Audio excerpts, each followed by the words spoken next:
Kalau dari penyelidikan kemarin, alhamdulillah. Karena dikhawatirkan akan melarikan diri serta menghilangkan barang bukti, mantan Direktur Utama Bank Pengkreditan Rakyat Daerah Kabupaten Karimun Lukman Hakim sore kemarin tanggal 12 November secara resmi ditahan oleh pihak Kejaksaan Negeri Tanjung Balai Karimun.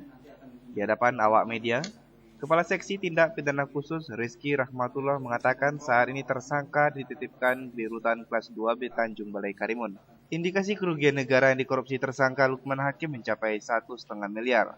Adapun modus tersangka mengkorupsi dana penyertaan modal dari pemerintah daerah kepada BPR Karimun ini dilakukan dengan berbagai cara, seperti modus kredit lopengan, yakni mencari nasabah yang ingin mengajukan pinjaman uang ke BPR Karimun. Selanjutnya begitu uang cair, separuh dari uang pinjaman tersebut digunakan oleh tersangka. Modus selanjutnya dengan mencairkan dana deposito nasabah, yang mana uang yang dicairkan tersebut tidak diserahkan kepada nasabah. Dan terakhir dengan menggunakan uang kas untuk BPR Cabang Moro dan uang operasional. Yang ditetapkan tersangka masih satu,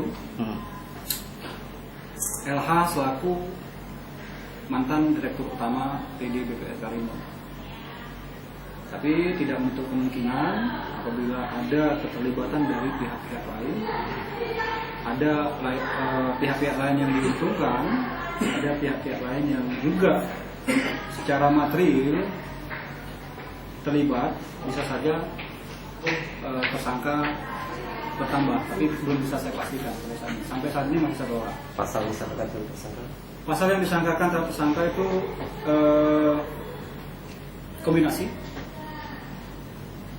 Pertama, primer pasal 2 ayat 1 Undang-Undang Tindak Pidana Korupsi, Undang-Undang Nomor 20 Tahun 2001 tentang perubahan atas Undang-Undang Nomor 31 Tahun 1999 tentang pemberantasan tindak pidana korupsi. Pertama subsidiar pasal 3 Undang-Undang Tindak Pidana Korupsi, Undang-Undang Nomor 20 Tahun 2001 tentang perubahan atas Undang-Undang Nomor 31 Tahun 1999 tentang pemberantasan tindak pidana korupsi. Dan atau kedua, pasal 8. Pasal 8 ini tentang penggelapan uang negara. Pasal 8 Undang-Undang Tindak Pidana Korupsi Undang-Undang Nomor 20 Tahun 2001. Rizky menambahkan tersangka Lukman Hakim dikenakan pasal berlapis primer dan subsidiar, yakni primer pasal 2 ayat 1 Undang-Undang Tindak Pidana Korupsi, Undang-Undang Nomor 20 Tahun 2001, perubahan atas Undang-Undang Nomor 30 Tahun 1999 tentang pemberantasan korupsi. Subsidiar pasal 3 Undang-Undang Tindak Pidana Korupsi Nomor 20 Tahun 2001 tentang perubahan atas Undang-Undang Nomor 31 Tahun 1999 tentang pemberantasan korupsi, dan pasal 8 tentang penggelapan uang negara dengan ancaman hukuman maksimal 15 hingga 20 tahun penjara. Ia juga mengatakan saat ini pihaknya sudah memeriksa 30-an saksi yang berasal dari debitur 18 orang, di mana 10 orang diantaranya sudah diperiksa, dan saksi dari karyawan BPR Karimun.